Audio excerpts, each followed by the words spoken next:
अस्सलाम वालेकुम व्यूअर्स, मैं हूं शाकिर सोलंकी।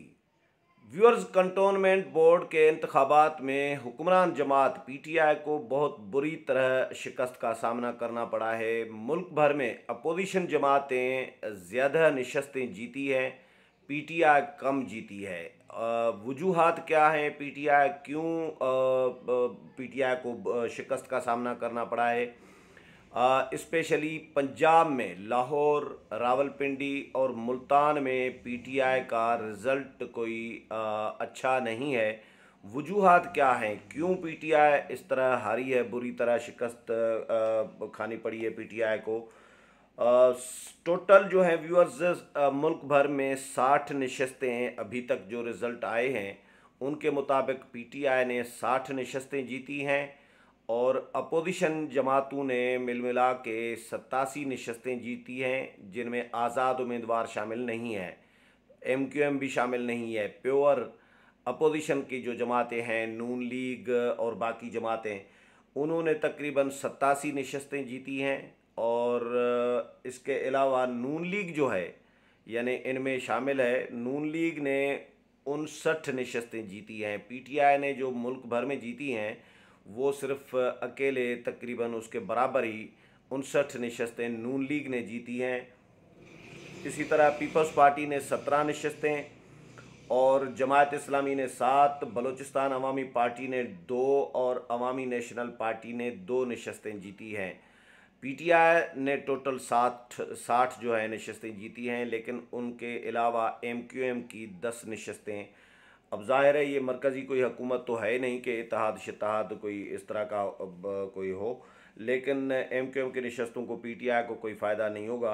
तो व्यूअर्स, इसके जो वजूहात हैं पीटीआई के हारने की, वो मैं आपके साथ शेयर ज़रूर करूँगा। और लेकिन उससे पहले ये बताऊँ कि लाहौर के 19 में से जो 15 वार्ड्स जो हैं उनमें नून लीग के उम्मीदवार कामयाब हुए हैं और रावलपिंडी में भी नून लीग जीत गई है। मुल्तान में पीटीआई ने एक भी नशस्त नहीं निकाली, 9 नशस्तें तो आज़ाद उम्मीदवारों ने निकाली हैं। तो ये मजमूई तौर पर रिज़ल्ट है। और इसकी जो वजूहात हैं पीटीआई के हारने की, वो है पीटीआई की बेड परफॉर्मेंस 3 साल की और पीटीआई के अंदरूनी इख्तलाफात। लाहौर में, पंजाब में स्पेशली जो इख्तलाफात नून लीग के अंदर मौजूद हैं, जहांगीर तरीन ग्रुप है या अलीम ख़ान है या चौधरी सरवर हैं, अब ज़ाहिर है इनके अंदरूनी इख्तलाफात, एक फारवर्ड ब्लॉक तो बना हुआ है, तो ये भी इसकी वजह, एक वजह ये भी है। लेकिन ज़्यादातर जो वजह बताई जा रही है, जो मीडिया रिपोर्ट कर रहा है, लाहौर से जो सहाफ़ी रिपोर्टर्स रिपोर्ट कर रहे हैं कि क्या क्या वहाँ पे उन्होंने मनाज़र देखे, उन्होंने जो चीज़ें नोट की हैं वहाँ पे रिपोर्टर्स ने, वो ये हैं व्यूअर्स के, एक तो पीटीआई के उम्मीदवारों का इंटरेस्ट इलेक्शन कैंपेन में नहीं देखा गया, बिल्कुल भी नहीं था। वो शायद ओवर कॉन्फिडेंस थे, वो इसमें थे शायद इंतज़ार में कि हम हुकूमत में हैं, हमारी पंजाब में हुकूमत है, मरकज़ में हुकूमत है, तो हम जिस तरह पीटीआई को फरिश्तों ने जितवाया, सिलेक्टर्स ने जितवाया, इस तरह हमें भी यहाँ पे जितवा दिया जाएगा। तो वो ओवर कॉन्फिडेंस भी थे और उन्होंने इलेक्शन कैंपेन में उस तरह इंटरेस्ट भी नहीं लिया। बहुत सारी ऐसे जगहें थी जहाँ पे पीटीआई के उम्मीदवार कैंपेन चलाने पहुँचे ही नहीं। और इसके अलावा जो पीटीआई के सूबाई या लाहौर के मकामी जो ओहदेदार हैं, उनकी तरफ से भी कोई ख़ास तवज्जो इस पर नहीं दी गई। और मरकज़ी जो क़यादत है पीटीआई की, वो भी इस पर कोई फोकस इतना नहीं किया था जितना नून लीग ने किया था। उसके बरक्स, यानी पीटीआई के बरक्स, नून लीग के लिए कहा जा रहा है कि शहबाज शरीफ ने कई मीटिंग्स पार्टी की बुलाई लाहौर में, और कंटोनमेंट बोर्ड के इंतखाबात के हवाले से हिकमत अमली तय की गई, डिस्कस किया गया, प्लानिंग, एक प्लान तश्कील दिया गया, ड्यूटियां लगाई गई अपने ओहदेदारों की, नून लीग के सूबाई और लाहौर के मकामी ओहदेदारों की। तो नून लीग के लोग जो हैं, सूबाई ओहदेदार या लाहौर के ओहदेदार, वो कंपेन में नज़र आए वो विज़िट करते रहे मुख्तलिफ़ पोलिंग स्टेशंस के, मुख्तलिफ़ वार्ड्स के, लेकिन पीटीआई के लोग जो हैं वो इस तरह कंपेन करते हुए नज़र भी नहीं आए इतने। और पीटीआई के सूबाई या मकामी जो ओहदेदार हैं वो भी जो है विज़िट वगैरह पे नहीं आए। तो उम्मीदवारों को एक हौसला होता है, वोटर्स को एक हौसला होता है कि भाई पार्टी हमारे साथ खड़ी है, पीटीआई की पार्टी या मरकज़ी ओहदेदार या सूबाई ओहदेदार या मकामी जो ओहदेदार हैं वो हमारे साथ खड़े हैं। तो ऐसा कोई सीन पीटीआई के लिए, पीटीआई के उम्मीदवारों के लिए नज़र नहीं आया था। नून लीग ने इंतज़ामात किए थे, बड़ी प्लानिंग की थी ज़बरदस्त किस्म की, कि एक तो वोटर्स को घरों से निकाल कर पोलिंग स्टेशन तक लाना, उनको वोट कास्ट कराने के बाद फिर घर पर छोड़ कर आना, ये सारे इंतज़ामात नून लीग की तरफ से किए गए थे। नून लीग में भी इख्तलाफात हैं, ऐसा नहीं है कि सिर्फ पीटीआई के अंदर इख्तलाफात होते हैं, हर जमात के अंदर इख्तलाफात होते हैं। लेकिन नून लीग के रहनुमाओं के लिए कहा जा रहा है कि उन्होंने अपने तमाम तर जो इख्तलाफात हैं वो साइड पे रख कर पार्टी के लिए, उम्मीदवारों के लिए, तमाम उम्मीदवारों के लिए बराबरी की बुनियाद पर जो है उन्होंने कैंपेन भी चलाई है और उन्होंने उनको सपोर्ट भी किया है। तो एक वजह ये बताई जा रही है। और इख्तलाफात पीटीआई के अंदर जो हैं, पीटीआई के उम्मीदवारों ने क्यों इंटरेस्ट नहीं लिया, एक तो उनको कोई आशीर्वाद जो पार्टी का होता है, पार्टी के सीनियर क़यादत का होता है, वो वहाँ पे नहीं था। बिल्कुल एक यतीमों की तरह पीटीआई के उम्मीदवार बताए जा रहे हैं। वो उन्होंने कैंपेन भी पूरी तरह वो दिल से जो है वो नहीं चलाई थी। बस ठीक है जी, जीत गए तो जीत गए, नहीं जीते तो नहीं जीते, इस तरह का सीन था पीटीआई का। 2015 के इलेक्शन में जो नून लीग ने लाहौर में सीटें ली थी अब, और पीटीआई ने ली थी, तो इस दफ़ा पीटीआई ने कम ली हैं और नून लीग ने ज़्यादा ली हैं। यानी 19 में से, लाहौर में से 19 में से 15 जो हैं जो जो वार्ड हैं वो नून लीग जीत गई है। तो इसमें से आप अंदाज़ा कर सकते हैं पीटीआई का तो बिल्कुल एक सफाया ही हो गया, क्लीन स्वीप इसको कह सकते हैं आप। और रावलपिंडी में भी यही बताया जा रहा है कि रावलपिंडी में भी पीटीआई के जो अंदरूनी इख्तलाफात हैं, मकामी जो एमएनएज़ और एमपीएज़ और जो रहनुमा हैं पीटीआई के, उनके लिए कहा जा रहा है कि उन्होंने 2018 के इंतखाबात में वोट लेने के बाद फिर अपने वोटर्स की तरफ मुड़कर भी नहीं देखा।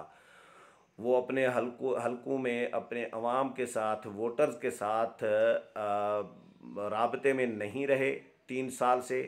इसलिए भी लोगों ने एक डिसअपॉइंटमेंट लोगों में महसूस की जा रही है और वो समझ रही हैं कि भाई ये इन्होंने काम निकाल लिया 2018 में इंतखाबात में, हमसे वोट ले लिया और उसके बाद चले गए हैं, तो वापस मुड़कर नहीं आए, मुड़कर देखा भी नहीं है। तो ये भी रीज़न है।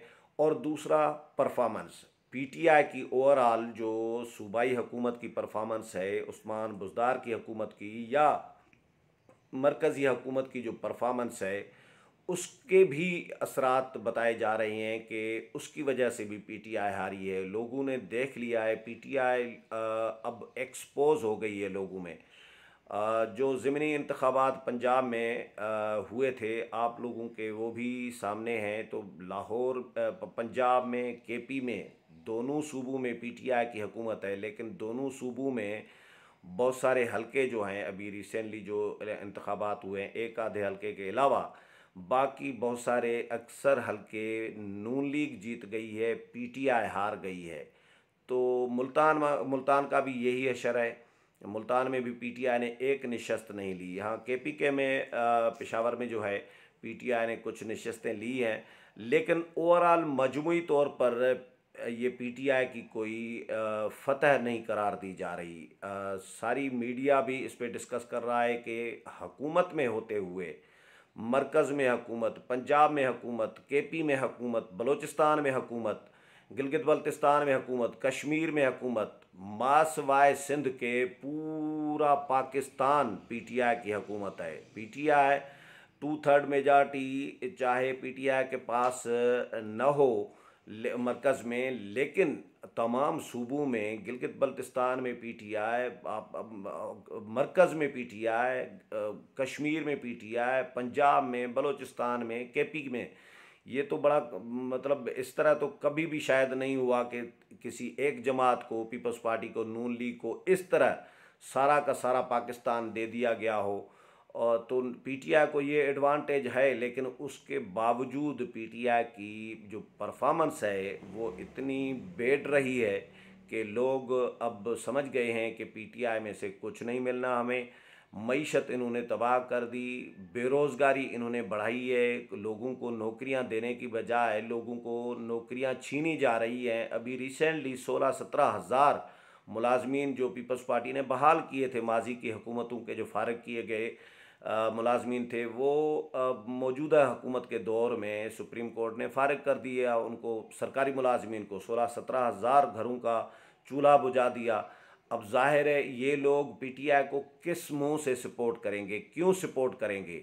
जो मीडिया, हज़ारों की तादाद में मीडिया के लोग बेरोज़गार हैं, तो और मीडिया की कदगन भी लगाई जा रही है, नए नए कानून लाए जा रहे हैं, इलेक्शन कमीशन के साथ अलग पंगा, हर जगह पे इन्होंने पंगा लिया हुआ है। तो ये परफॉर्मेंस कोई अच्छी नहीं है। अब स्पेशली महंगाई जो बढ़ाई है, लोग बेरोज़गारी, महंगाई और ये जो मसाइल हैं आम आदमी के, उसकी वजह से लोग तंग हैं मौजूदा हुकूमत से। लोग अब हुकूमत को जान चुके हैं, हुकूमत आवाम की नज़र में मुकम्मल तौर पर एक्सपोज हो गई है। ये जो उम्मीदवार जीते हैं, पूरे मुल्क में 60 उम्मीदवार, 60 नशस्तें जो जीती हैं पीटीआई ने, वो भी शायद इसलिए कि पीटीआई की तमाम सूबों में, मासवाए सिंध के तमाम सूबों में और मरकज़ में, गिलगित बल्तिस्तान में, कश्मीर में हुकूमत है, उसका एडवांटेज यकीनन मिलता है। ऐसा नहीं है कि हुकूमत में हो तो एक भी नशस्त नहीं ले सकती, लेकिन ये कोई इनकी बड़ी कामयाबी करार नहीं दिया जा रहा। फवाद चौधरी साहब कह रहे हैं कि जी पीटीआई का मुकाबला जो है, पीटीआई के उम्मीदवारों का, वो अपने उन कारकुनों के साथ है जो जिनको टिकट नहीं मिली। यानी इख्तलाफ और मुकाबला जो है, मसले मसाइल जो है, वो हमारे पीटीआई के अंदर ही आपस में ही चल रहे हैं, अपोजिशन के साथ कोई मुकाबला नहीं है। ये तो फवाद चौधरी साहब की बात है, लेकिन मीडिया इस बात पर मुत्तफिक नज़र आ रहा है कि पीटीआई की बहुत बुरे तरीके से शिकस्त हुई है, क्योंकि तवक्को ये नहीं की जा रही थी। तवक्को ये की जा रही थी कि पीटीआई की हुकूमतें हैं तमाम सूबों में और मरकज़ में, शायद पीटीआई को उसका एडवांटेज बहुत ज़्यादा मिलेगा और वो जीत जाएगी। लेकिन पीटीआई उस तवक्को के बरक्स बुरे तरीके से शिकस्त खाई है पीटीआई ने। और उसकी वजूहात जो हैं, एक तो सबसे बड़ी वजह यही है कि जो बेड परफॉर्मेंस इनकी 3 साल की रही है, महंगाई बढ़ाना, बेरोज़गारी बढ़ाना, लोगों को रोज़गार न देना, बरसरे रोज़गार लोगों को बेरोज़गार कर देना, मईशत तबाह करना, तो कोई एक वादा इन्होंने पूरा नहीं किया। सबसे बड़ी वजह इनकी परफॉर्मेंस है जो पीटीआई को ले डूबी है। और दूसरी वजह इनके अंदरूनी अपने इख्तलाफात। तीसरी वजह इनकी ओवर कॉन्फिडेंस जो थे इनके उम्मीदवार या पीटीआई के रहनुमा, वो भी इनको ले डूबे हैं। और चौथी वजह जो है अपोजिशन के रहनुमाओं की या अपोजिशन के उम्मीदवारों की जानिब से मेहनत करना, कैंपेन प्रॉपर चलाना, और जो प्लानिंग की गई थी स्पेशली नून लीग की तरफ से पंजाब में, लाहौर, रावलपिंडी और मुल्तान में, तो नून लीग को इसका ज़रूर एडवांटेज मिला है। नून लीग ने भी इख्तलाफात तो नून लीग के अंदर भी थे, लेकिन नून लीग ने अपने इख्तलाफात को बालाए ताक रख कर जो है अपने उम्मीदवारों को मुकम्मल तौर पर सपोर्ट किया और नून लीग के उम्मीदवार समझकर उनको जितवाने की कोशिश की है, जिसका नून लीग को फ़ायदा हुआ है। उम्मीद है प्रोग्राम पसंद आया होगा। अगले प्रोग्राम में फिर मुलाकात होगी, तब तक इजाज़त चाहता हूँ। अल्लाह हाफ़िज़।